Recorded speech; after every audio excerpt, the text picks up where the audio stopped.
Oke. Eh, Untuk yang pertemuan kedua, yang kita bahas ada pengenalan untuk arsitektur sistem kontrol atau sistem kendali dari sistem mekatronika keseluruhan. Ini agak saya pisahkan dari arsitektur sistem kontrol yang nanti akan dibahas setelah UTS, karena saya ingin memberikan gambaran juga nanti untuk pertimbangan dalam mendesain, jadi bisa mulai dipikirkan dari sekarang, apakah untuk tugas yang terakhir nanti sistemnya mau sederhana apa atau mau sekompleks apa. Nah, itu tergantung juga dari arsitektur sistem kontrol yang akan diterapkan nantinya.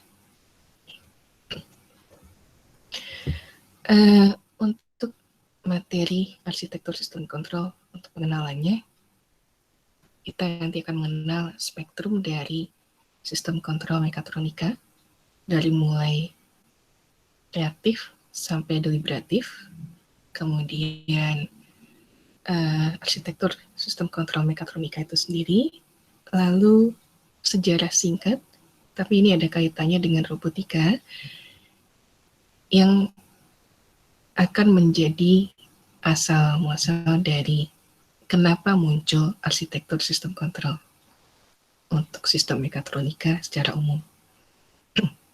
Kaitannya nanti dengan teori kendali, kemudian cybernetics, dan AI.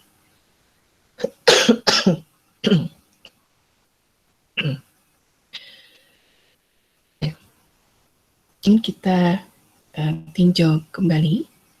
Sistem kontrol untuk mekatronika ini memiliki pengertian koordinasi dari penginderaan dan aksi dari sistem mekatronika itu sendiri. Jadi bagaimana cara mengkoordinasikan sensor-sensor dan aktuator-aktuator yang bekerja di sistem mekatronika. Spektrumnya ini kisarannya dari yang reaktif sampai yang deliberatif. Nanti setelah ini kita lihat apa itu reaktif dan apa itu deliberatif.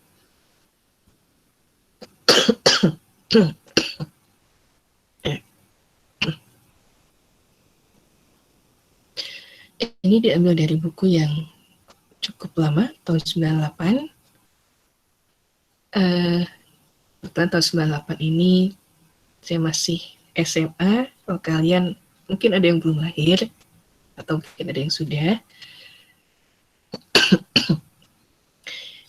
Arkin dari MIT ini menggambarkan skema sistem kontrol dari deliberatif dan reaktif. Jadi kalau deliberatif ini murni simbolik.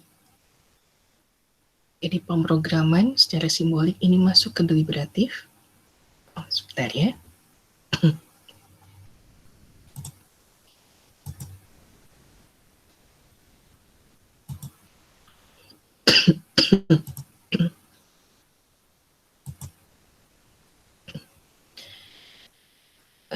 Deliberatif tadi murni simbolik. Nah, kalau reaktif ini refleksif. Kalau melihat dari kecepatan responnya dari sistem yang ditanami sistem kontrol reaktif, ini cepat responnya. Kalau yang deliberatif lambat. Kemudian untuk kemampuan prediksi, deliberatif sangat bagus. Kalau reaktif ini relatif tidak ada kemampuan prediksi. Untuk prediksi ke depannya sistem harus seperti apa. Kemudian kalau meninjau dari masalah akurasi, kemudian model lingkungan secara utuh, ini yang paling baik yang deliberatif. Yang reaktif ini relatif sangat sederhana. Jadi karena sangat sederhana, otomatis akurasinya juga minim.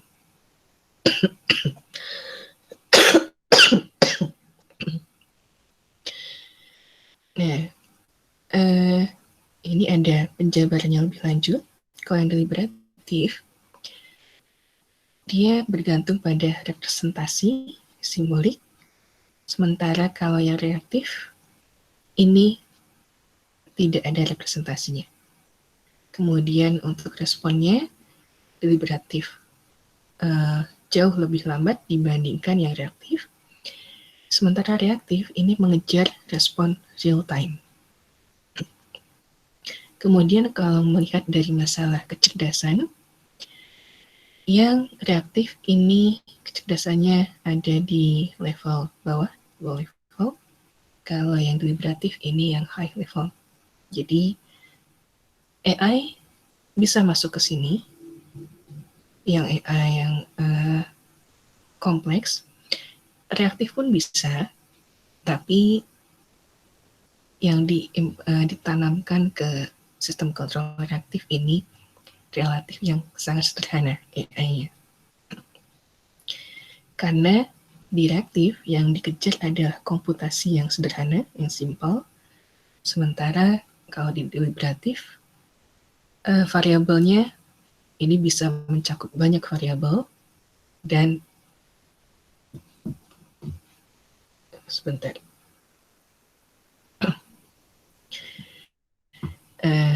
Dan penuh dengan simbolik. Nah, untuk pendekatan sistem kontrol, jadi di awal itu hanya ada dua yang dikenal, yaitu deliberatif dan reaktif. Kemudian dalam perkembangannya dikenal hybrid, kemudian behavior based. Untuk yang reaktif, ini intinya sistem yang kita tanamkan, sistem kendali yang kita tanamkan ke sistem mekatronika adalah sistem yang jangan mikir panjang-panjang, langsung beraksi aja. Jadi langsung melakukan aksi. Nah, kalau yang deliberatif, ini didasari dari planning atau rencana yang ditanamkan cukup banyak. Jadi sistemnya ini akan berpikir keras, mikir dulu lama, kemudian baru beraksi kemudian.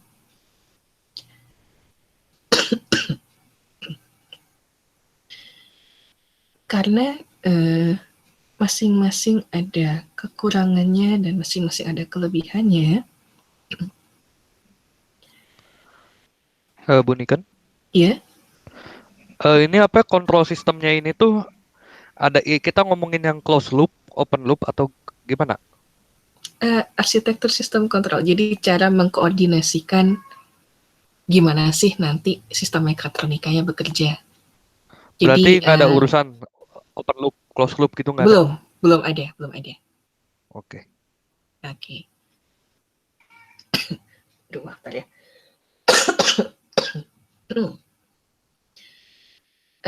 Nanti kita lihat nih dari apa? Nanti ada lapisan-lapisannya, layer-layernya dari cara perencanaan sistem gimana sih harus bekerja sampai ke yang layer terbawah yang langsung ke aktuator. Nanti kita lihat di pengenalan ini. Nah, dari dua ini di perkembangannya kemudian ada yang mengusulkan hybrid, jadi disatukan antara deliberatif dengan reaktif. Jadi berpikir dan beraksi itu dilakukan secara terpisah, tapi secara bersamaan. Kemudian ada juga yang mengusulkan behavior based control. Jadi ini cara merancang sistem supaya sistemnya bisa gimana sih caranya sistem itu bekerja, berpikir sesuai dengan aksi yang harus dilakukan. Nanti kita lihat yang ada contoh untuk behavior based control.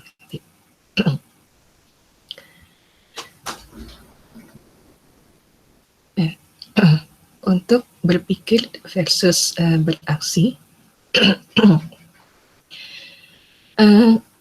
kalau kita bandingkan berpikir atau deliberating, sistem yang hanya berpikir dengan sistem yang hanya beraksi. Kalau kita meninjau yang hanya berpikir,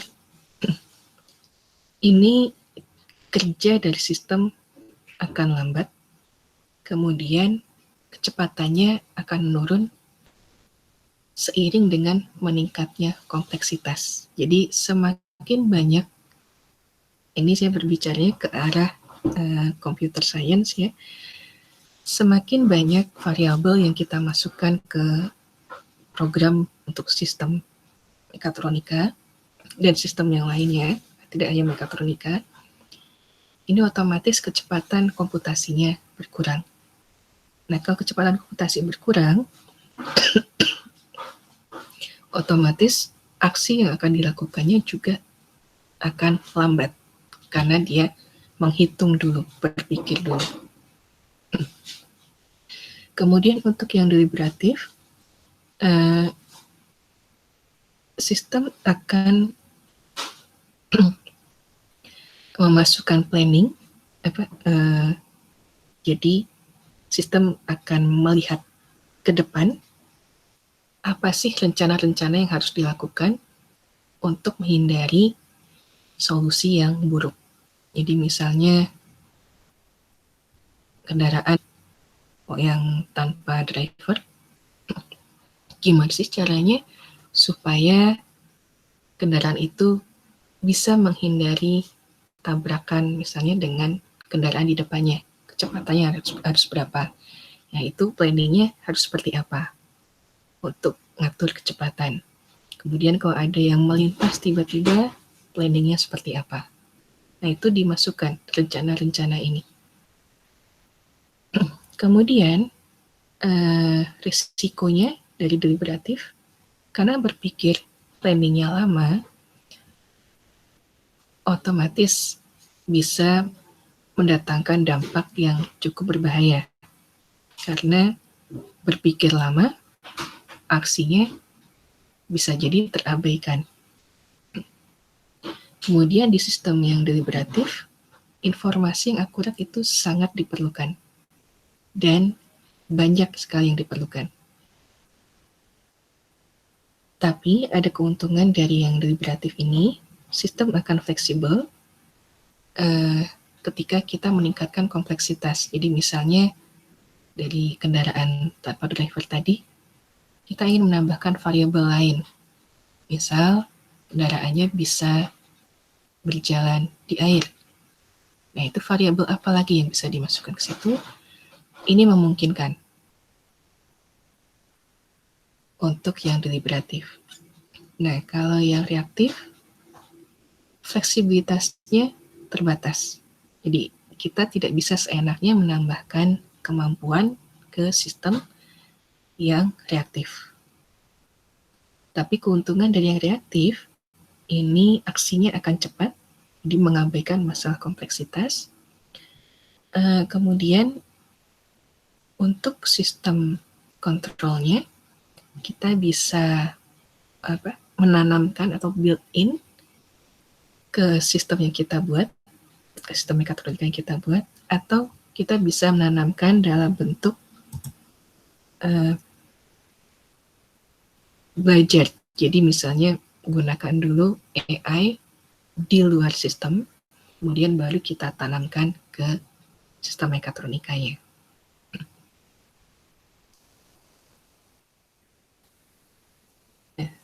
Di sini arsitektur kontrol. Nah, ini tadi ditekankan lagi, ini tidak melihat dulu masalah closed loop dan open loop. Jadi gimana sih caranya supaya penginderaan atau sensing dengan action atau aksi dari sistem yang kita buat itu terkoordinasi dengan baik. Di arsitektur kontrol di sini adalah sebenarnya panduan dari prinsip-prinsip dan batasan-batasan yang ditanamkan ke sistem mekatronika yang kita buat untuk pengorganisasian sistem kontrol itu sendiri, sistem kontrol dari sistem itu sendiri. Kemudian implementasinya bisa berupa hardware. Mungkin kalau yang sudah bisa merancang menggunakan PLA,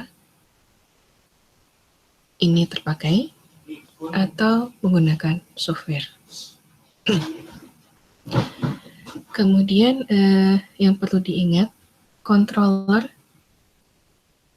itu sebaiknya jangan program tunggal. Jadi sebaiknya dipecah-pecah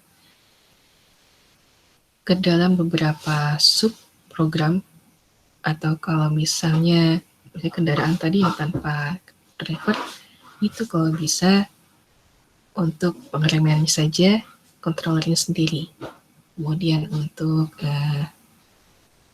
masalah kecepatan, controllernya sendiri. Kemudian untuk wiper itu bisa sendiri. Untuk pintu dan jendela itu sendiri. Baru nanti sentralisasinya itu ada satu buah controller utama yang mengawasi, mensupervisi modul-modul kontrol di masing-masing sistem. Jadi kalau ada kerusakan di satu subsistem, sistem yang lain, subsistem yang lain tidak akan terganggu, dia tetap berjalan.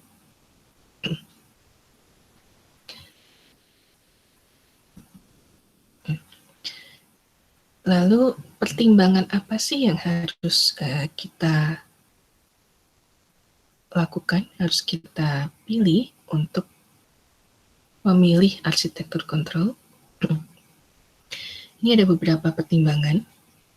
Jadi untuk sistem apapun, tugas apapun, atau lingkungan kerja yang apapun, pertimbangkanlah apakah di lingkungan kerjanya nanti atau dari sistemnya itu sendiri noise sensornya banyak atau enggak. Kalau banyak, harus seperti apa? Kalau sedikit, sebaiknya memilih yang mana arsitekturnya. Kemudian, apakah lingkungan kerja dari sistem yang kita buat nanti itu dinamis atau statik? Misalnya, kalau yang kendaraan tanpa awak, itu sudah pasti dinamis.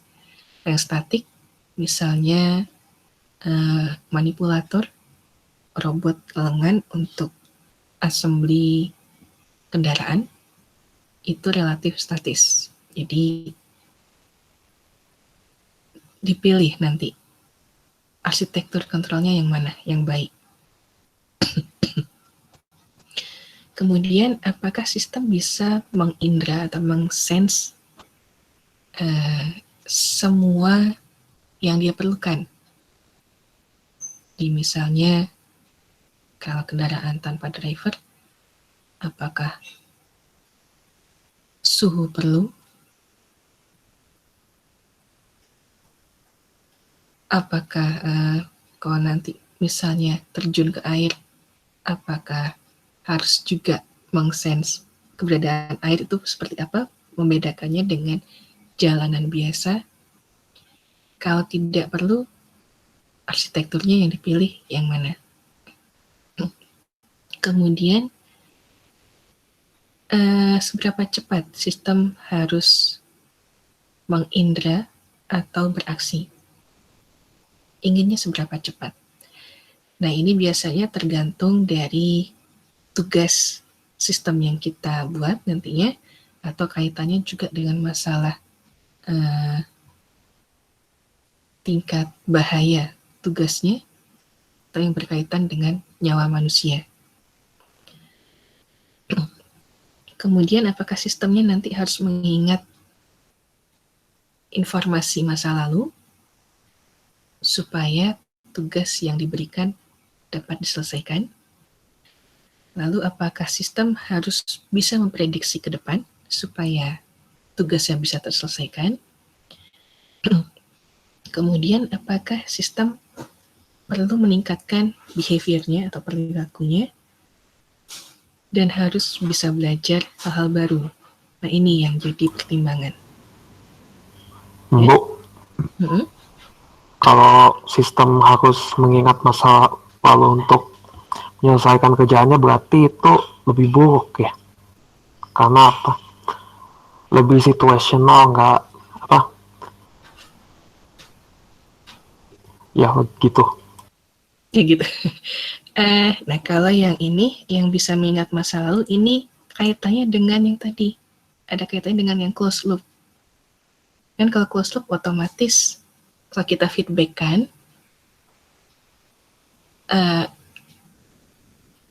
ada informasi dari detik sebelumnya atau waktu yang sebelumnya yang dimasukkan untuk dibandingkan supaya nanti outputnya sesuai atau enggak.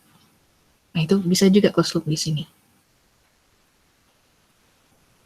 Jadi nggak melulu mengingat masa lalu, mengingat informasi yang lalu itu buruk, nggak juga. Nggak melulu harus bisa memprediksi ke depan itu baik, nggak juga. Jadi tergantung dari sistem kita maunya gimana nih. Kalau sistemnya memang perlu menyimpan informasi yang lalu untuk dipakai di perhitungan yang saat ini untuk menyelesaikan tugas, nggak masalah. Tapi kalau nggak perlu, juga nggak masalah. Jadi kita lihat nih, misalnya pengendalian motor nih ya. Motornya gerakannya perlu seakurat mungkin nggak? Posisinya misalnya. Tergantung keperluannya. Iya, makanya itu tadi, tergantung keperluannya tadi. Balik lagi ke tergantung keperluan. Kalau misalnya posisi sangat diperlukan, ya ini pasti diperlukan informasi yang lalu. Tapi kalau nggak perlu, ya nggak usah. Ini nanti kita lihat lagi tergantung keperluan dari sistem yang kita buat.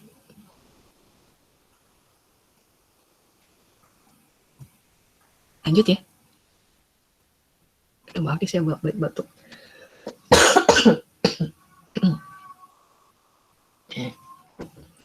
Ini di pembahasan sedikit untuk masing-masing arsitektur kontrol. Untuk yang reaktif, ini tadi, jangan mikir langsung aja beraksi. Jadi, kalau di tahun-tahun sebelumnya saya suka inget jargon.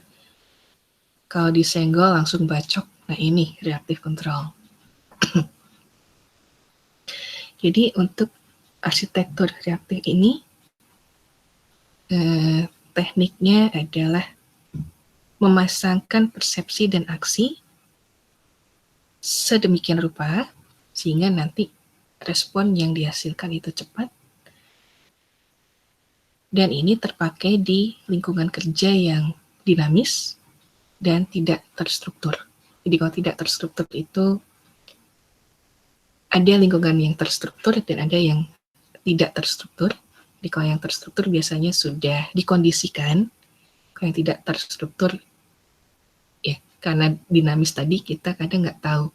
Tiba-tiba misalnya ada tumpukan barang di pojokan, nah itu sudah berubah. Atau misalnya di jalan raya deh, ada bagian-bagian yang terstruktur, tapi ada juga yang tidak terstruktur. Jadi kita tidak bisa memprediksi saat kita di jalan raya, jumlah kendaraan lain di sekitar kita apakah sedikit atau banyak. Nah ini reaktif terpakai di lingkungan seperti ini. Aturannya yang dipakai adalah kumpulan aturan dari stimulus response. Kemudian untuk reactive control ini ada keterbatasan Jadi tidak ada state atau state-nya minimal jumlahnya.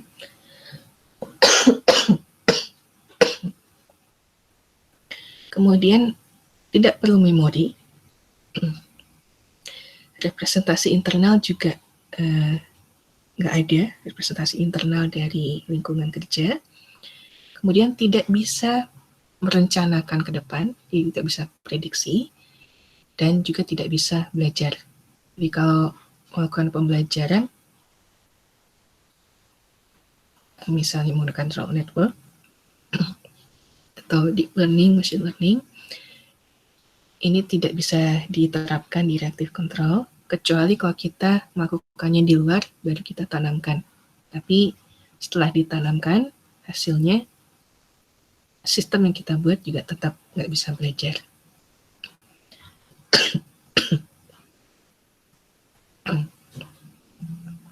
Kemudian keuntungan dari arsitektur reaktif, ya tentu saja reaktif dan sangat cepat. Jadi kalau ada sesuatu yang diindra, langsung melakukan aksi. Banyak yang beranggapan arsitektur ini atau metode ini cukup meyakinkan, powerful, karena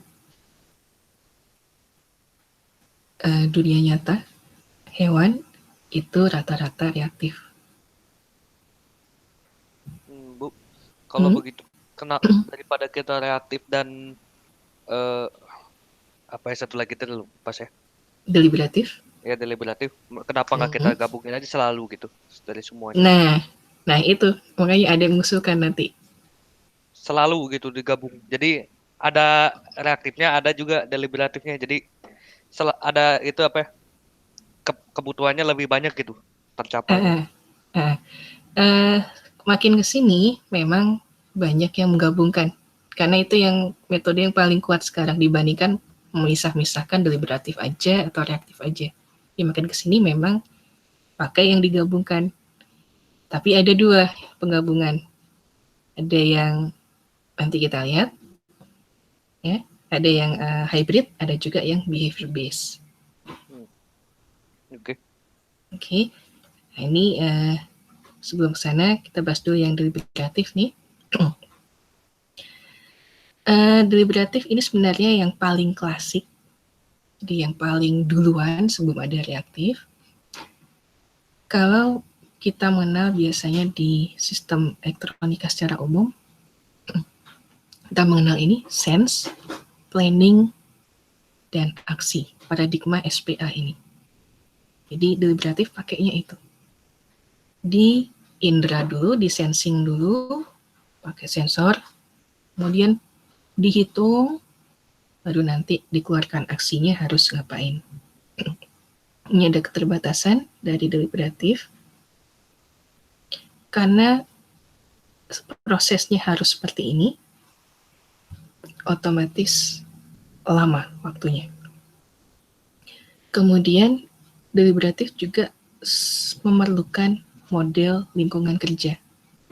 Nah, model lingkungan kerja ini bisa obsolete atau bisa outdated. Jadi bisa ketinggalan zaman. Jadi kita nanam misalnya nih mobil yang tanpa driver tadi, kita tanamkan peta.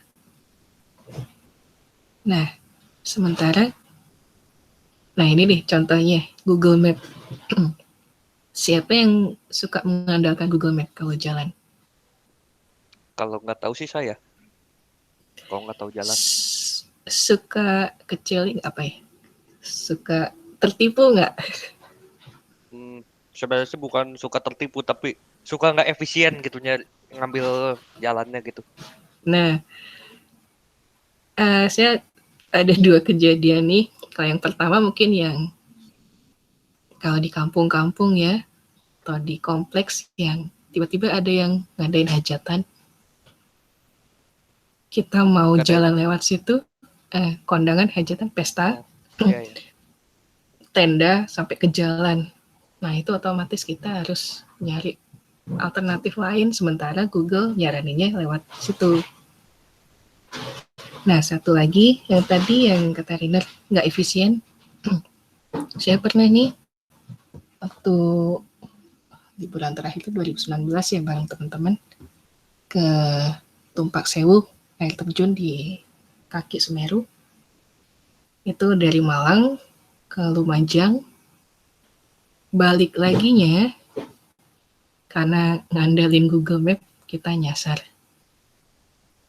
Terus pertama nyasar, yang kedua dilewatin ke jalan kecil padahal harusnya jalan yang utama tuh bisa lurus terus. Dan kita dibelokin ke jalan muter-muter, balik lagi ke jalan utama. Nah, ini ini kalau yang deliberatif, petanya nggak bisa apa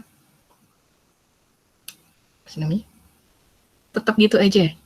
Jadi kalau kita nggak ada inisiatif, mau nggak mau nanti sistemnya akan stuck, nggak bisa kerja. Nah ini yang jadi masalah kalau di deliberatif.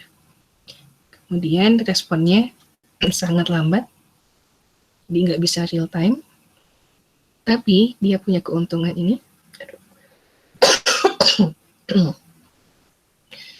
mampu untuk belajar dan prediksi, kemudian bisa mencari solusi yang strategis.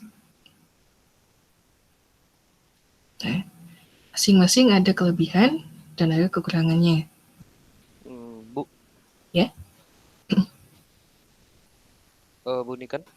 Mm-hmm. Kalau sistem yang deliberatif itu akan ketinggalan zaman, bukannya yang reaktif juga akan ketinggalan harusnya suatu saat. Iya. Kayaknya kalau yang reaktif ini biasanya untuk sistem yang kecil ya, jadi enggak yang kita perlukan untuk yang insidental aja biasanya yang reaktif ini. Nah, kalau yang deliberatif, kebanyakan kita pakainya deliberatif sehari-hari gitu. Sehari-hari. Sekarang ya. Sebenarnya ini hybrid. Jadi kemampuan belajarnya iya, prediksinya iya, perencanaannya iya, tapi kita bisa beraksi secara reaktif ini. Jadi nggak terlalu lambat, tapi juga karena ada keterbatasan yang deliberatif tadi, nggak bisa terlalu cepat juga. Tapi kalau diperlukan, kita bisa cepat. Gini deh, contohnya diri kita. Kalau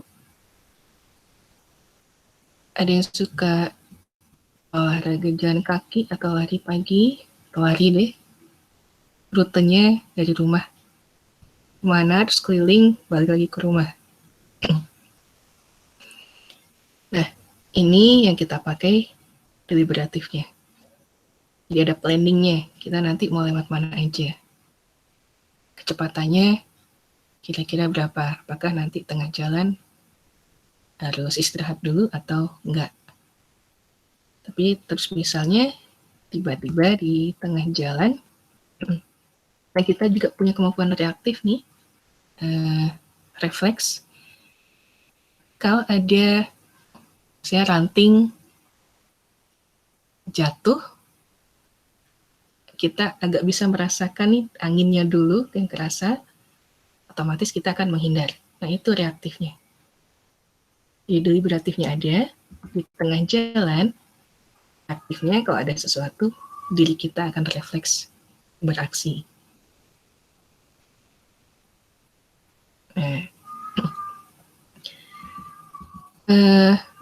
Reaktif dengan deliberatif ini kemudian ada yang mengusulkan namanya arsitektur kontrol hybrid. Jadi untuk berpikir dan beraksi itu masing-masing dilakukan sendiri, tapi secara bersamaan. Ini kombinasi dari dua tadi. Jadi kalau yang reaktif, ini ditempatkan di layer yang bawah. Ini akan mengerjakan reaksi yang cepat. Kemudian yang deliberatif ini ditempatkan di layer yang paling atas. Ini akan membuat rencana. Kemudian middle layer ini menyatukan dua layer tadi. Di misalnya nih, kendaraan tanpa driver tadi. Contohnya yang deliberatif, yang top layernya, ini merencanakan jalurnya misalnya dari Bandung ke Jakarta. Bandungnya misalnya dari Gedung Sate sampai ke mana nih, Bundaran HI misalnya. Nah, untuk yang reaktifnya, itu nanti biasanya untuk pengendalian motor ke roda. Nah, itu yang reaktifnya. Jadi yang deliberatifnya itu planningnya dari mana ke mana, nanti turun di middle layer, diterjemahkan nih dari deliberatif, kemudian ke reaktif, langsung ke motornya, kecepatannya harus seperti apa. Kemudian nanti reaktif yang lain, pengeremannya seperti apa. Itu. Hybrid ini biasanya disebut sistem 3 layer, 3 layer systems. Tantangan untuk hybrid ini bukan di masalah reaktifnya, bukan di masalah deliberatifnya. Jadi kalau deliberatifnya aja, ini rata-rata nggak masalah. Kalau melihat yang terlihat sekali ya kontes robot, deliberatif ini banyak dipakai, reaktif juga dipakai. Yang jadi masalah, nyatuin keduanya gimana nih? Dengan merancang yang middle layer ini. Nah, kenapa jadi tantangan? Karena yang reaktif ini langsung berhubungan dengan sinyal. Jadi sinyal ke motor harus segimana supaya kecepatannya 10.000 RPM misalnya. Kemudian yang deliberatif, ini yang dibahas itu simbol. Di variabel-variabel programmingnya ada di deliberatif yang utamanya. Nah, ini gimana caranya supaya deliberatif dengan reaktif bisa berkomunikasi dan bisa beroperasi secara bersamaan. Nah, hybrid ini adalah satu dari paradigma kontrol dominan yang ada di mekatronika sistem sekarang. Yang satu lagi, behavior based control. Nah, tapi ini yang paling utama dipakai. Kalau yang behavior based itu yang sudah terinspirasi dari biologi. Ini. Sebenarnya behavior based ini alternatif dari hybrid control. Kemampuannya sama. Sistem bisa beraksi secara reaktif dan juga bisa beraksi secara deliberatif. Dibangun juga dari beberapa layer, tapi di sini nggak ada layer tengahnya, jadi nggak ada layer perantara. Terus gimana? Karena nggak ada layer perantara, jadi yang kita usahakan antara deliberatif dengan reaktifnya, ini representasinya kalau bisa seragam, kemudian skala waktunya juga sama.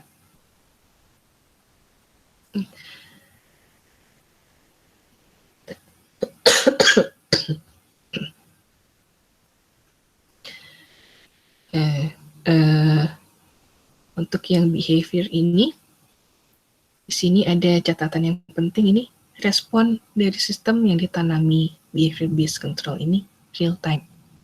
Jadi dia reaktif. Tapi bukan berarti tidak ada state. Maksudnya bukan berarti stateless, bukan berarti dia hanya berurusan dengan sinyal. Keadaannya ada, ini yang berkaitan dengan deliberatifnya. Kemudian untuk behavior based ini kita diizinkan untuk merancang apapun yang berkaitan dengan mekanisme koordinasi perilaku dari sistem. Nah, ini tadi masing-masing gambarannya, kemudian kelemahannya dan kelebihannya. Nah, sekarang kita beralih ke sini. Yang menjadi pembeda antara arsitektur-arsitektur tadi. Yang pertama adalah time scale-nya, skala waktunya. Kalau kita merancang sistem, seberapa cepat sistem itu harus bekerja, harus merespon lingkungannya, lingkungan kerjanya. Nah, ini nanti kaitannya dengan seberapa cepat dia harus bisa mengindra, mengsense, dan berpikir, kemudian mengeluarkan aksinya. Lalu, yang jadi pembeda lagi adalah masalah modularitasnya. Apa saja komponen yang ada di sistem kontrol yang kita buat? Apakah nanti akan kita pecah-pecah jadi beberapa modul, kemudian gimana caranya setiap modul berinteraksi antara satu dengan yang lainnya. Lalu untuk masalah representasi, bentuk informasi apa yang akan disimpan atau yang akan diencodingkan di sistem. Ini jadi pertimbangan untuk memutuskan arsitektur sistem kontrol juga, selain yang tadi dibahas di beberapa slide sebelumnya.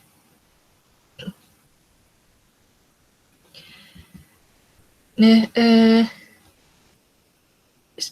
ini saya akan cerita sedikit sejarah kenapa muncul arsitektur sistem kontrol. Jadi ini kaitannya sebenarnya dengan robotika awalnya. Saya cerita sedikit, robotika ini dibangun dari awalnya dari 3 bidang ilmu, yaitu teori kontrol, kemudian cybernetics, dan AI.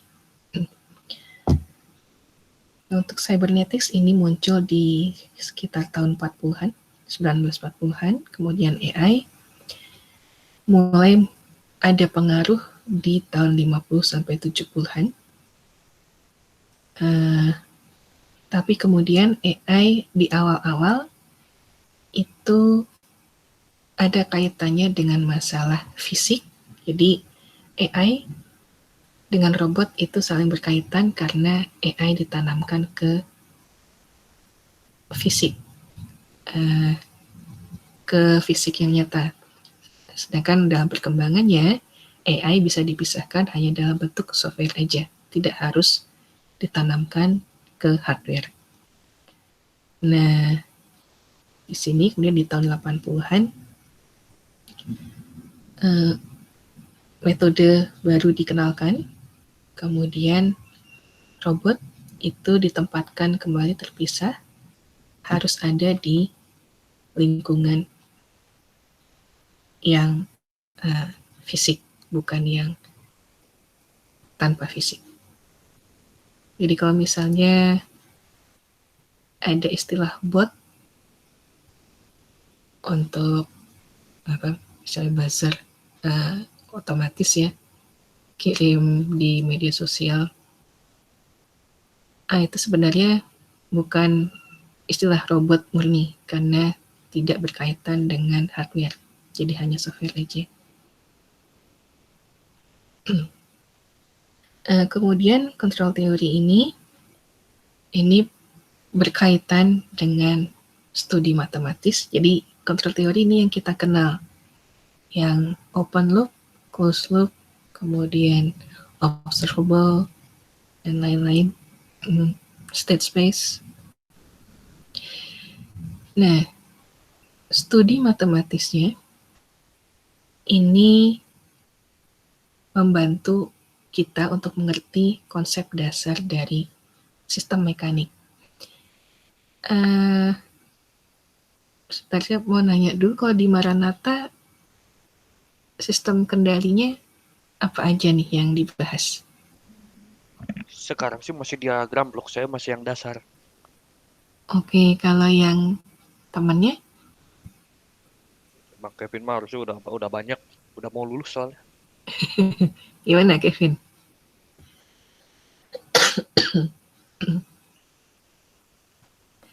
Nah, kalau yang bisa cerita sedikit ya, yang lebih advance lagi. Jadi tahun 2012 nih awalnya saya udah dapat beasiswa di tahun 2011 untuk studi S3. Tapi waktu itu yang di Delft tiba-tiba memutuskan risetnya nggak akan nyambung dengan yang saya usulkan. Jadi saya sempat kelimpungan nyari-nyari tempat sekolah baru.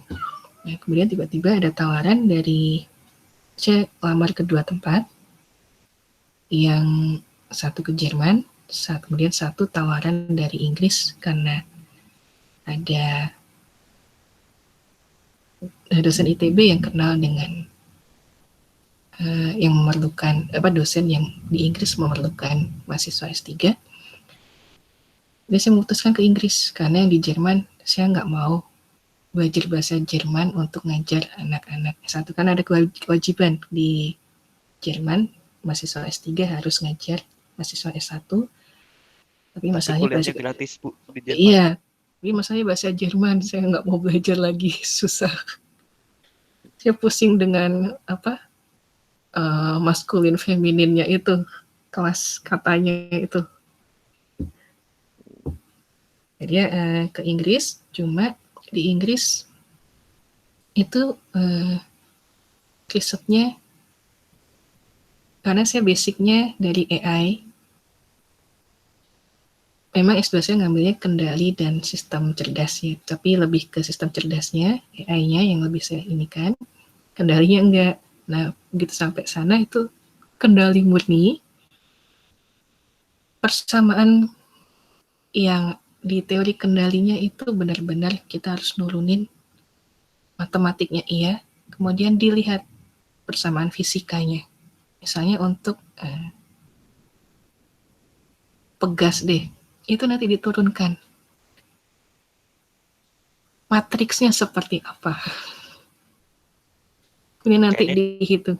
Ya? Kayaknya Ibu capek nurunin gitu ya. Capek pasti nuruninnya. Capek banget.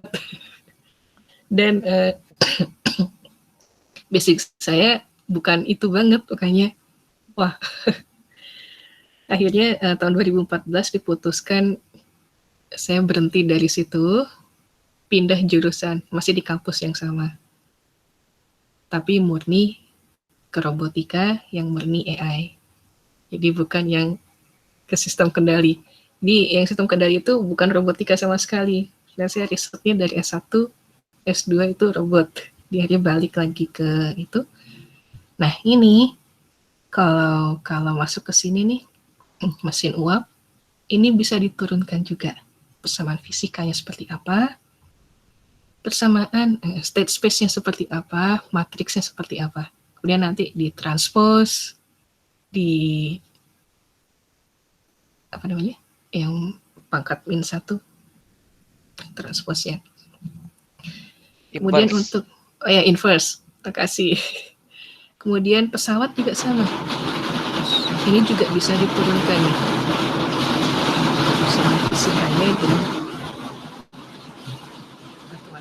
Bentar ya. Hujan Bu. Iya, saya tutup jendela dulu ya, bentar ya.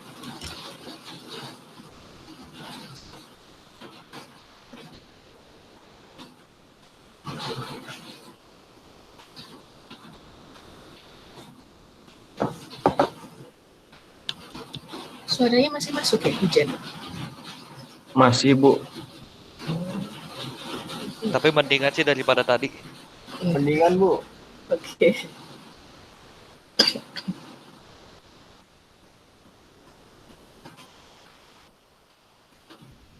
Iya, kamar saya ini dekat dengan taman dalam dan hanya kanopi lama, penutup plastik, jadi berisik kalau hujan.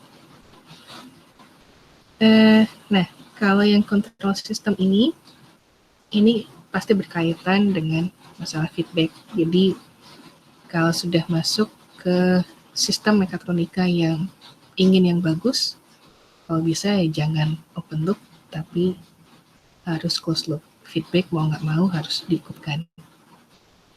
Kenapa? Nah, karena ini nanti yang diukur adalah keadaan, informasi yang lalu, informasi yang sekarang, untuk mengambil aksi saat ini dan perkiraan di saat yang datang. Kemudian kontrol teori ini katanya sih aslinya dari Yunani kuno.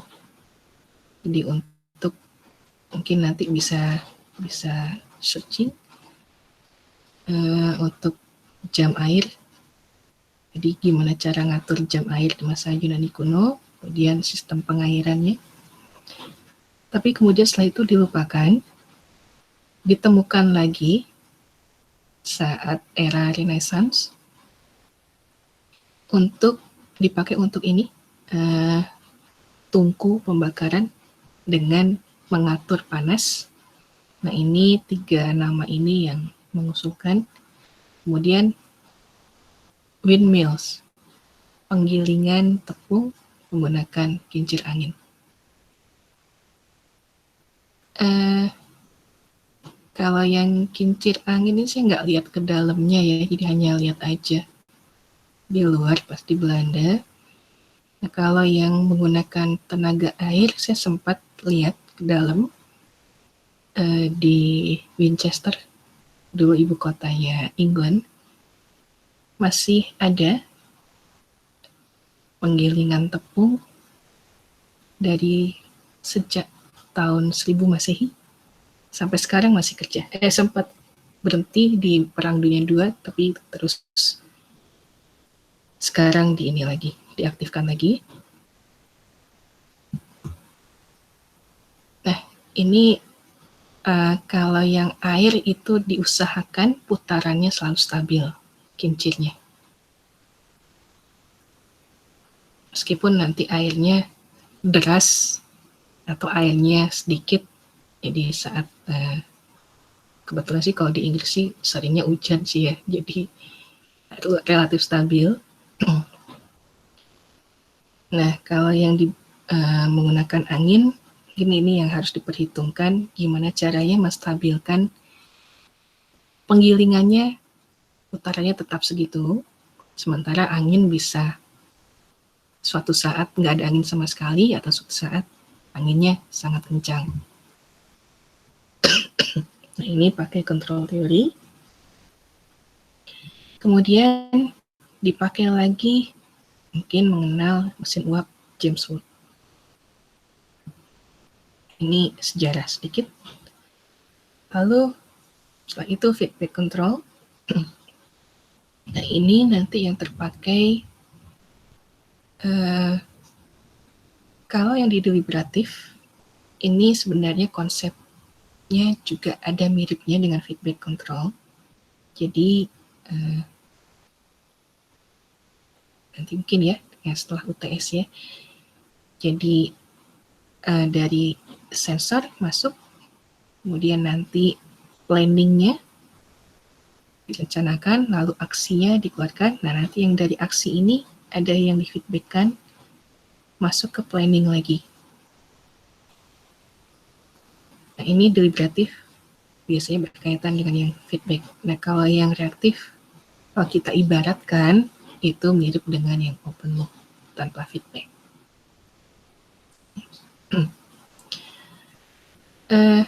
Kalau yang feedback control, ini sistem bisa dikatakan bisa mengatur dirinya sendiri. Contohnya termostat, kalau terlalu panas, dia akan turun. Kalau terlalu dingin, dia akan naik.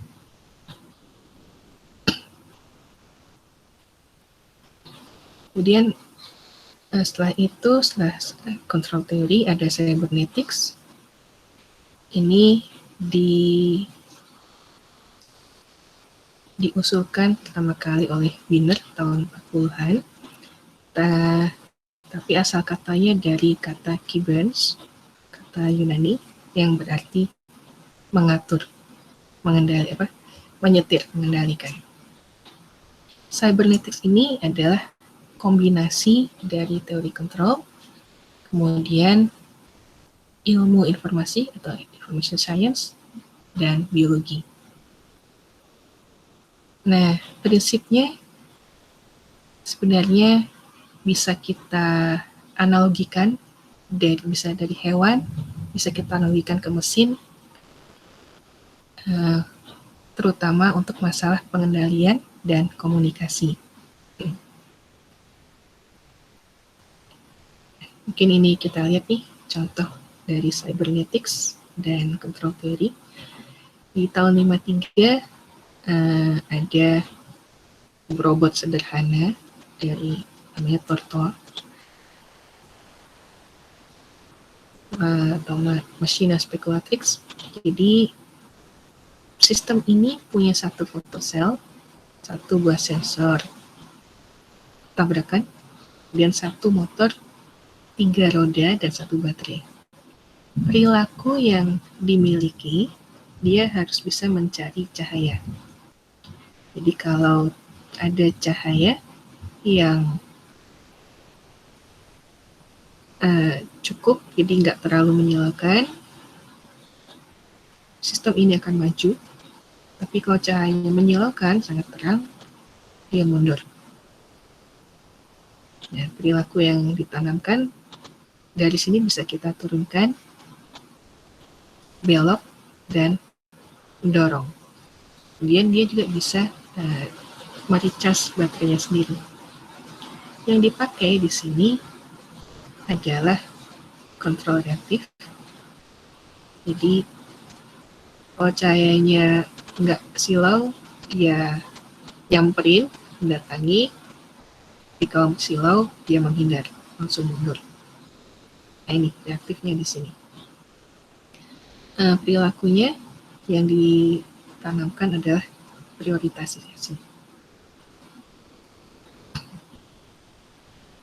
Ini prinsip dari fatwa ini.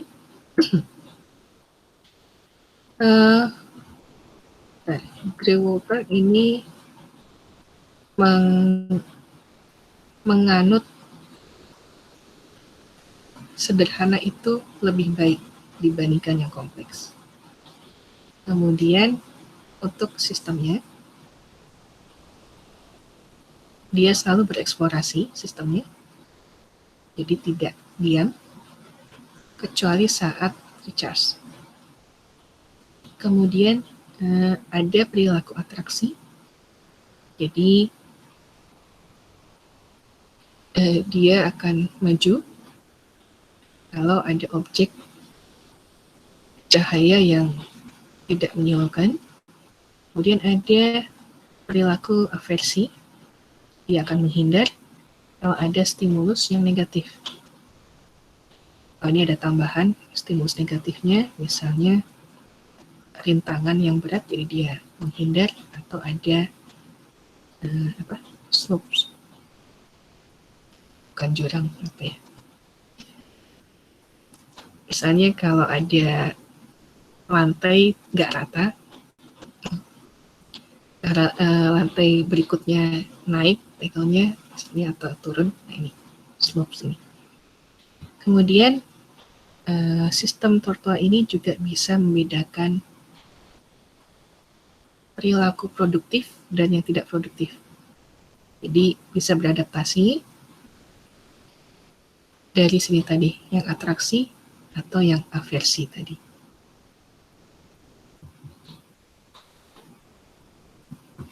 Lalu ada lagi yang diusulkan Brandenburg Vehicles oleh Valentino Brandenburg tahun 80. Beliau membuat sistem dengan memasangkan langsung sensor dan motor untuk dibuat menjadi kendaraan wahana yang sederhana, tapi bisa berperilaku kompleks seperti hewan. Nah, yang digunakan di sini ada beberapa, ada koneksi yang excitatory. Nah, nanti kita lihat nih. Jadi sistemnya nanti wahananya bisa suka terhadap cahaya atau malah takut terhadap cahaya. Jadi ada fotofilik, ada fotofobik. Suka dengan takut. Nah ini kita lihat di sini yang Bratenberg. Yang diusulkan, yang dicoba dibuat waktu itu ada 3 jenis. Yang pertama, cukup being alive aja. Jadi sistemnya hidup dalam tanda kutip.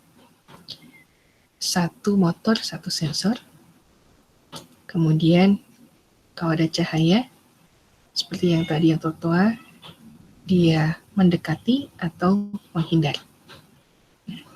Kemudian Bratenberg membuat lagi 2 tipe lagi wahananya. Yang satu yang takut, yang satu suka cahaya. Nah, yang takut, dia mengembangkan menggunakan 2 motor ini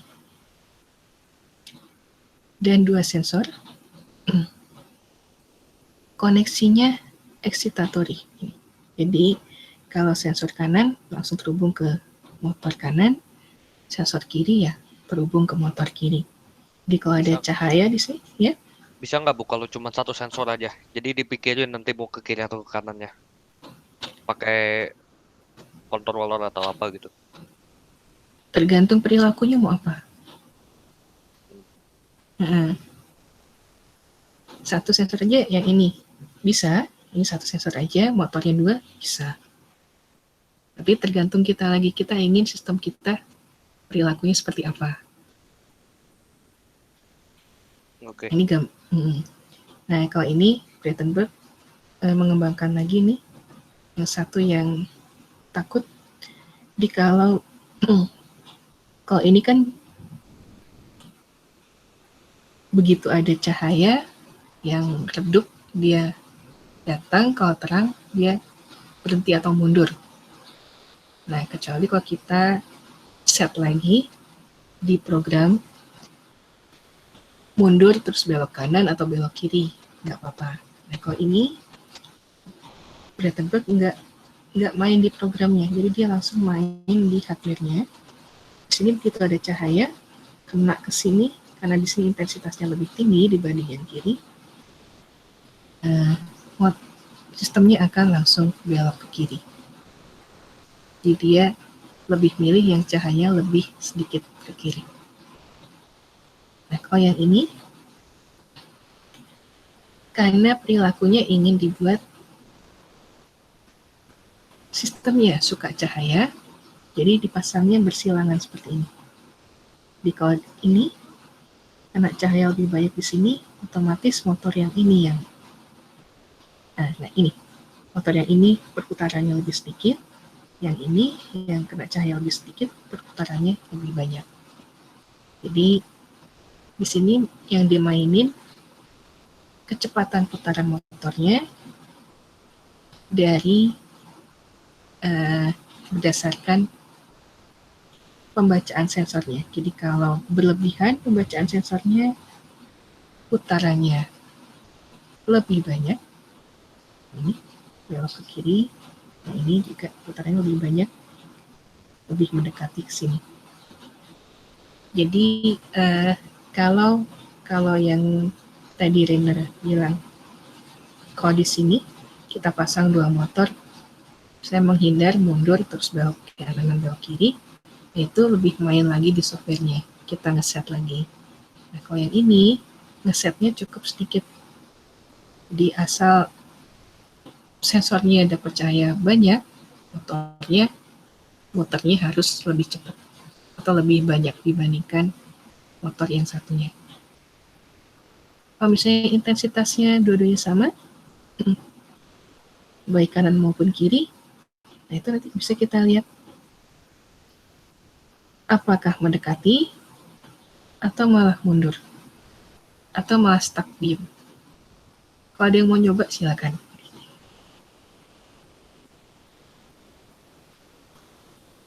Itu tergantung lagi dari kita ngesetnya mau gimana perilakunya. Ya, kalau AI ini yang terakhir ini sih awal mulanya dari seminar kecil di Dartmouth. Nah, ini orang-orang yang terkait di sana. Kemudian kalau awal mulanya yang diusulkan itu adalah kecerdasan pada mesin. Jadi kalau dulu, kalau sekarang neural network perkembangannya jadi machine learning, deep learning itu rata-rata software. Kalau dulu itu dicoba diimplementasikan menggunakan transistor untuk sel-sel syarafnya. Jadi dulu yang diinginkan adalah gimana sih memodelkan lingkungan kerja tapi dalam skala kecil, meniru biologi, baik tubuh kita atau tubuh hewan, atau cara berpikir kita, perilaku hewan. Kemudian setelah itu solusinya yang mungkin apa saja, plannya apa saja untuk mendapatkan solusi itu. Kemudian dipikirkan representasi simboliknya seperti apa, hierarkinya seperti apa, tapi kemudian eksekusinya biasanya dalam bentuk sequential programmingnya. Jadi dulu belum mengenal object oriented program. Ini AI dengan robot ini bagian dari mekatronika. AI ini punya pengaruh besar ke robotika. Jadi pengetahuan dan representasi pengetahuan itu berpusat pada kecerdasan. Jadi pengetahuan dan representasi pengetahuan ini dari AI, ini pengaruhnya ke kecerdasan dari robot. Dan ini bisa kita implementasikan juga ke kecerdasan sistem mekatronika yang kita buat. Mau seperti apa? Kemudian persepsi dan aksi ini lebih ke robot atau lebih ke sistem mekatronika secara umum. Nah, dari sini kemudian tahun 87 dari Rodney Brooks dari MIT ini, beliau mengusulkan behavior based system yang nanti jadinya ada behavior based control tadi. Jadi meniru biologi untuk diterapkan ke sistem yang kita buat. Kemudian dalam perkembangannya ada juga distributed AI. Ini saya kerja agak menyinggung ke sini, jadi selain ke robot juga ke swarm robot. Jadi coba sekarang lagi berhenti dulu karena pandemi gini nggak bisa kerja penuh. Jadi meniru koloni serangga seperti lebah, semut, rayap. Di setiap individunya dari koloni itu kecerdasannya rendah sebenarnya. Tapi kalau sudah ngumpul, mereka bisa melakukan tugas yang kompleks. Kemudian hubungannya AI dengan robot juga ini.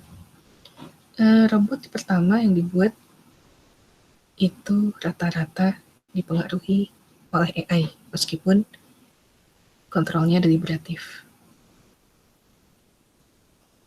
Misalnya ini, Shaky, ini lumayan tinggi ini, menggunakan sistem deliberatif. Jadi sense, plan, action, sensor yang dipakai vision, kamera dengan kontak. Jadi navigasinya pakai visual. Kemudian ada, saya nggak tahu bacanya, takut salah ini, Hilary atau Hilar, nggak tahu ya. Nah, ini yang sensor yang digunakan di sini adalah video pakai kamera, ultrasonik, kemudian laser. Nah, laser ini kalau sekarang beberapa tahun yang lalu cukup mahal untuk laser, sekitar 30 juta ya beberapa tahun yang lalu, tapi sekarang sudah cukup murah, 3 juta pun sudah ada yang bagus sekarang. Laser. Kalau ada yang laser rangefinder. Jadi kalau ultrasonik kan bila sensornya sepasang, harus dipasang. Kemudian arahnya satu aja nih. Kalau misalnya dipasang di depan ya cuma bisa nge-sense yang objek di depannya aja. Nah, kalau laser itu biasanya silinder, jadi bisa scanning sekelilingnya. Nah, ini rata-rata robot-robot dulu besar. Kemudian ada lagi dari Hans Moravec pakai sonar, ultrasonik, dan kamera. Kenapa ini dibahas nih tadi yang 3, teori kontrol, cybernetics, dan AI, kemudian ada kaitannya dengan robotika. Jadi, ada beberapa yang bisa kita ambil. Sistem yang kita buat, kecepatannya makin yang dibuat oleh manusia nih, makin kesini makin cepat dan makin kokoh dibandingkan yang awal-awal. Kemudian cara berpikir sistemnya itu mengizinkan sistem itu untuk melakukan aksi tertentu atau aksi yang lebih banyak, tidak terbatas seperti yang awal-awal dibuat. Kemudian tipe dari kontrol robot itu bisa diimplementasikan di sistem mekatronik yang umum. Di sini yang diambil adalah reaktif, hybrid, behavior based, kemudian yang deliberatif tadi. Lalu kontrol teori, ini sampai sekarang masih banyak digunakan dan memang masih diperlukan, meskipun sekarang sedang zamannya AI masuk ke deep learning sekarang. Tapi kita nggak bisa lepas juga dari kontrol teori. Lalu cybernetics, kita bisa melihat sistem biologi yang ada di sekitar kita untuk diimplementasikan ke sistem mekatronika yang kita buat nanti ini. Lalu AI, ini dalam perkembangannya non-fisik, jadi tidak secara halusnya mainnya di software, jadi tidak ke hardware dalam perkembangannya. Kemudian, ya. Oh, kan tadi kelihatannya pelajaran yang harus dipelajarin itu kalau semua sistem tuh semua bagian dari mekatronika ada lebihnya, tapi kan jenis-jenis mekatronika yang sebelumnya dijelasin tuh semuanya ada kekurangan. Jadi gimana? Bentar, gimana? Maksudnya sistem mekatronika sebelumnya ada kekurangan. Iya. Nah, terus? Ya jadinya yang harus dilakuin gimana jadinya sebenarnya? Kayak kan sebelumnya kayak Kalau deliberate control itu kadang mikirnya terlalu lama gitu. Oh, oke. Ya, eh, ini saya ini saya ini bukan khusus desain ya ini. Jadi kalau kita misalnya nih perlu buat satu sistem mekatronika, ingin saya untuk yang mudah cuci tangan aja deh. Yang klasik, yang awal-awal itu seperti apa untuk cuci tangan sistemnya. Kemudian makin Sensor, kesini, udahnya motor, udah begitu doang. Kalau cuci tangan mah. oke. Kemudian kira-kira apa lagi yang perlu diperbaiki? Jadi sistem yang sebelumnya memang banyak ada kekurangannya. Tapi kalau kita melihat lagi dari diri kita sendiri, kita perlunya apa nih? Apakah sistem itu harus tetap seperti itu aja sebaiknya, atau sebaiknya harus ditingkatkan kemampuannya? Misalnya cuci tangan, saya udah lama nggak main ke mall sih ya, sama Cuci pandemi tangan ini. kayaknya mending gitu aja deh, Bu. Soalnya kalau ditingkatin nambah biaya untuk cuci tangan Oke, doang gitu masalahnya. Oke, nah itu ada yang berpendapat, wah cukup gitu aja. Kalau nambah lagi kemampuannya, nambah biaya, nggak mau. Tapi ada juga yang, nah ini saya suka kesel, sabun masih belum bersih, airnya udah berhenti ngalir. Oh, itu mah sensornya aja tinggal di itu aja di Ya, sensitivitasnya ditambahin aja. Ganti ah, sensor yang lain. ganti sensor yang lain. Ada lagi yang, kalau yang ingin tetap gitu aja, di Inggris, di sini di Indonesia masih mending ya, masih lebih modern kalau masalah cuci tangan. Kalau di Inggris keran itu masih 2, kita putar manual, air dingin dan air panas. Jadi kalau mau nyampur, ya ada yang buat dari bekas botol plastik, dilubangin, baru bisa nyampur. Kenapa nggak dua-duanya aja gitu dibuka? Dua-duanya dibuka. Iya, Kalau kan cuci jadinya muka, enak. ya, nah masalahnya itu terpisah kerannya. Bukan nyalain disatuin, dua-duanya, Bu. dinyalain dua-duanya. Kalau cuci muka, gimana? Cuci muka Gantian tangannya. Kalau saya cuci muka sih biasanya cukup air dingin aja, nggak apa-apa. Di Indonesia nggak apa-apa. Di sana pas musim dingin, Ya kan ada heater, Bu, di sana. heater itu nggak selalu nyala setiap saat. Karena saya tinggal di akomodasi kampus ya. Jadi nyalanya jam 4 sore sampai jam 11 malam, kemudian jam 6 pagi sampai jam 10. Ya, selebihnya nggak. Heaternya otomatis, Iya, bukan kayak AC gitu. nggak sentral.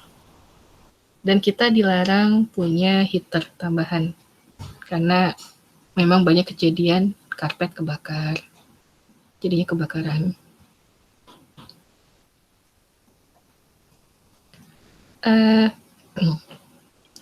Tapi kalau untuk masalah pengering tangan, bagus kalau di Inggris. Mesin-mesinnya yang sudah otomatis ya, seperti di mall-mall sini. Beda dengan di Belanda dan Prancis. Saya kebetulan ke dua kampus waktu itu. Untuk ngeringin tangan itu masih pakai, kalau tisu sih masih mending ya. Ini pakai handuk atau lap yang berotasi, jadi nanti muter balik disterilkan lagi. Jadi mau nggak mau ya kita pakai bekas tangan orang lain juga. Nah itu. Jadi ada nanti kayak untuk mendesain sistem, balik lagi ke kitanya. Apakah mau tetap seperti itu dengan kekurangan yang ada, atau mau lebih ditingkatkan dengan risiko ya tadi nambah biaya, atau balik ke kultur kita lagi, ke budaya kita lagi. Cukup nggak sih seperti itu aja? Kalau ditingkatkan, menyinggung budaya nggak? Nah itu. Tergantung sistemnya Bu, itu apa, kalau kayak cuci tangan mah menurut saya mah di Indonesia udah cukup. Jadi lebih Kalau di baik Indonesia dipakai emang udah untuk yang lain. bagus. Iya makanya. Jadi mending tingkatin yang lain aja gitu. Mobil contoh gitu. Mm-mm. Komputer lah, apapun yang lebih berdampak gitu kalau ditingkatin. Iya. Saya tadi cuma ngambil kasus aja cuci tangan. Kasus yang lain, nanti silakan.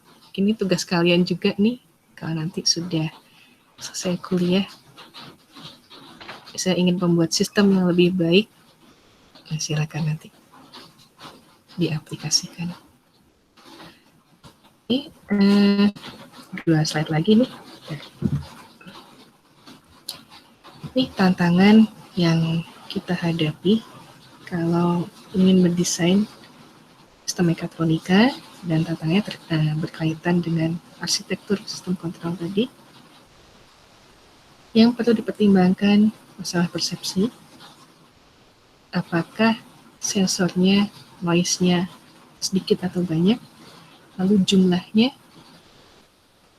sensornya sedikit atau perlu banyak, supaya informasi yang masuk ke sistem memang perlu banyak atau cukup beberapa aja.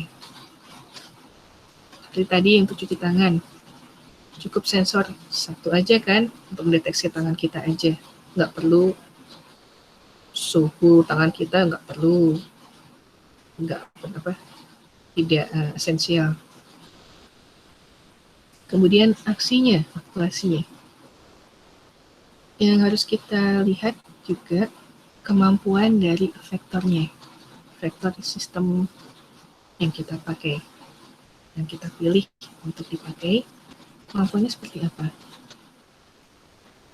Apakah bisa terbatas kecepatan putarannya hanya 0 sampai 100 rpm? Ya itu harus kita sesuaikan sistemnya, hanya cukup sampai itu aja. Kalau ingin lebih, ya ganti lagi, tapi dengan catatan arsitektur kontrolnya juga makin kompleks. Kemudian cara berpikir, apakah nantinya state space-nya sedikit atau banyak? Jadi nanti kaitannya dengan masalah komputasi. Lalu lingkungan kerjanya dinamis atau statis? Karena ini kaitannya dengan waktu reaksi. Lalu ada beberapa kunci penting dari yang terakhir tadi, yang behavior based control. Untuk behavior based control ini arsitekturnya berkaitan dengan situasi. Kemudian ada masalah embodiment. Jadi sistem mekatronika itu harus ada fisiknya, harus ada body fisiknya. Jadi kalau sistem mekatronika yang software aja, itu bukan sistem mekatronika. Lalu emergence, ini kaitannya dengan masalah kecerdasan. Jadi apakah perlu sistem yang kita buat nanti akan muncul kecerdasan dari interaksi sistem dengan lingkungannya. Misalnya tadi koloni lebah, kecerdasannya itu akan muncul misalnya kalau menemukan sumber makanan, lalu nanti memberitahukan ke koloninya ada dance tertentu, pola-pola tertentu, dan nanti koloninya akan terbang ke arah sumber makanan tadi, atau ke arah yang lain. Itu biasanya ada pola-polanya sendiri. di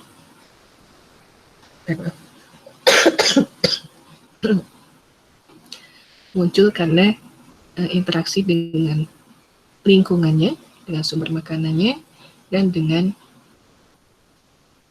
koloninya. Ada yang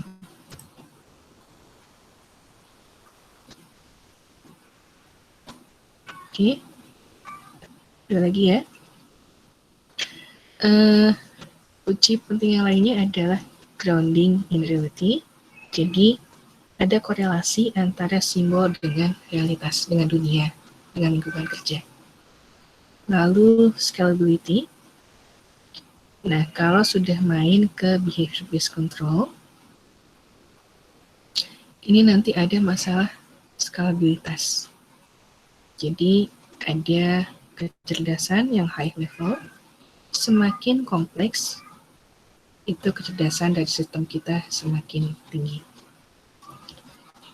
Paling ini aja sih untuk pengenalan arsitektur sistem kontrol. Di pengenalan sebelum nanti setelah UTS ada lagi. Oh ya, ternyata yang jadwal UTS itu sesuai dengan yang saya buat di RPS. Jadi di tanggal 5 sampai tanggal 10 minggu UTS di ITENAS. Maranatha ada masalah nggak ini? Bulan Mei itu, Bu. Eh, Bulan April atau bulan Mei? April. Nah ini. UTS April, Bu. Iya. Tanggal 5 sampai tanggal 10, saya lupa yang. Saya stop dulu ini. Bentar.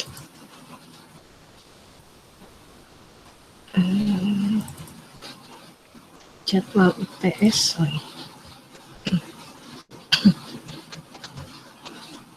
Tanggal berapa, Bu, tadi?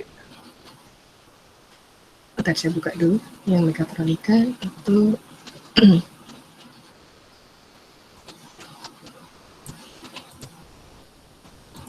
ternyata enggak. Tanggal 9, Bu. Tanggal 9.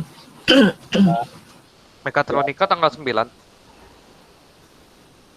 Jam setengah 3, Bu. Ini kelihatan? Jumat tanggal 9 sore setengah 3.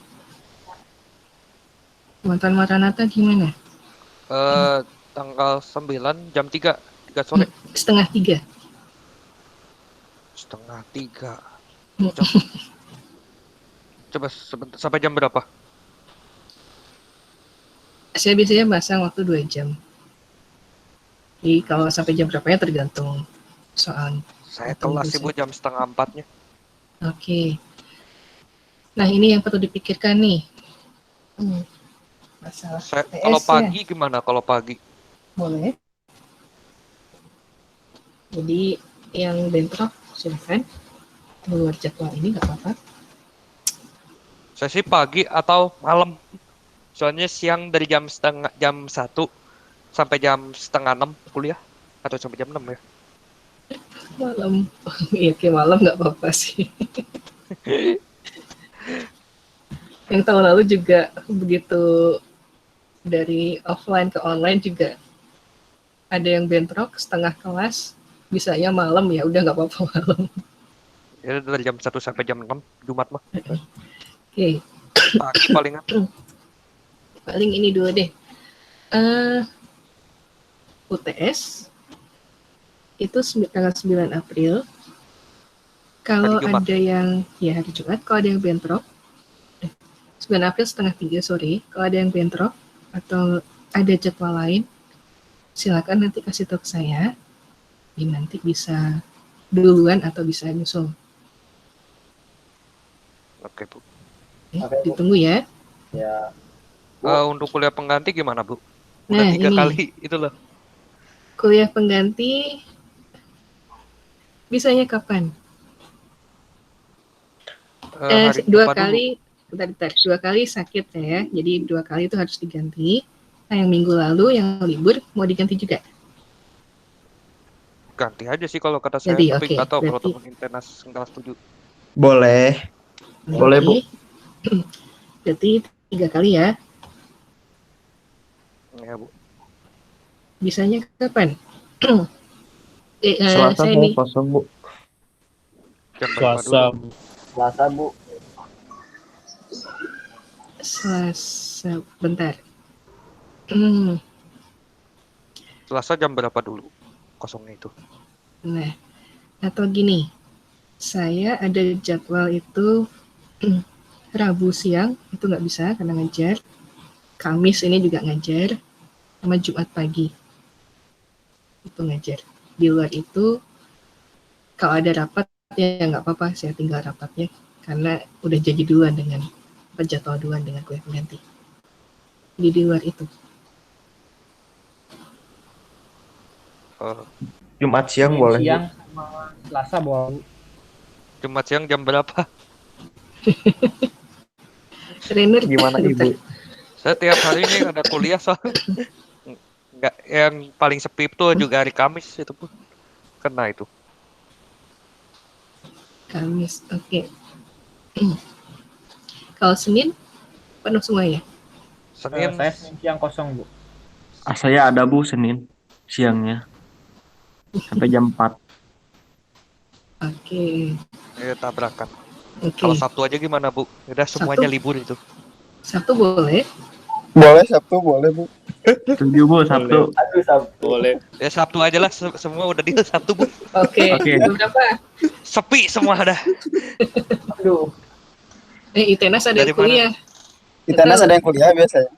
Heeh. Tapi jam Di berapa? Jam berapa? Saya emang nggak ada kuliah, Bu.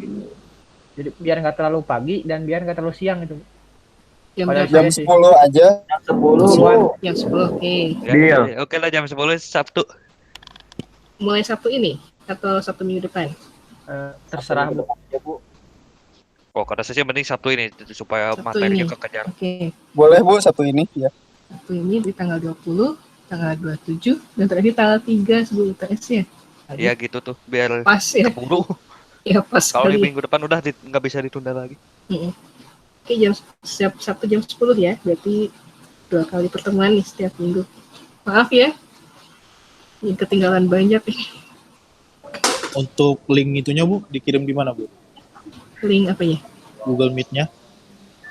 Nanti saya set dulu di kalender saya, nanti saya masukkan ke e-learning. Oh, masa e-learning Bu ya? Saya masukin ke e-learning pasti. Materi juga bentar. Mudah-mudahan besok sore udah bisa untuk 2 kali pertemuan. Kalau keburu yang aktuator efektor, kalau keburu ya saya masukkan semua. Tapi kalau nggak keburu, 1 slide itu bisa untuk 2 pertemuan.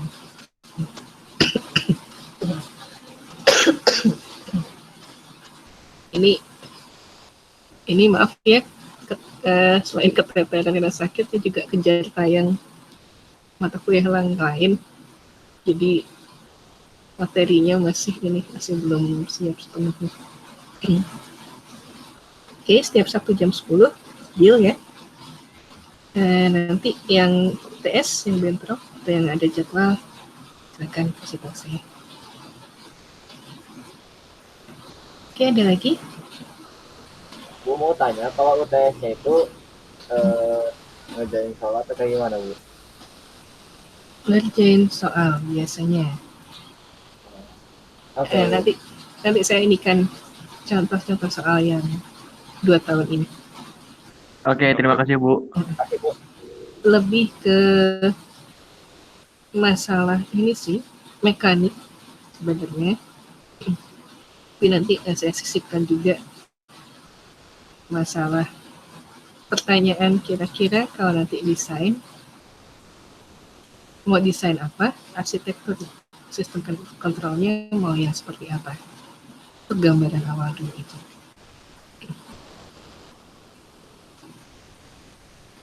Oh ya, saya juga ada ini lagi ya, hutang lagi. Contoh tugas yang tahun-tahun lalu. Iya, Bu. Pelan-pelan ya. Mungkin minggu depan baru bisa saya ini kan. Di post aja di itu, di e-learning. Iya.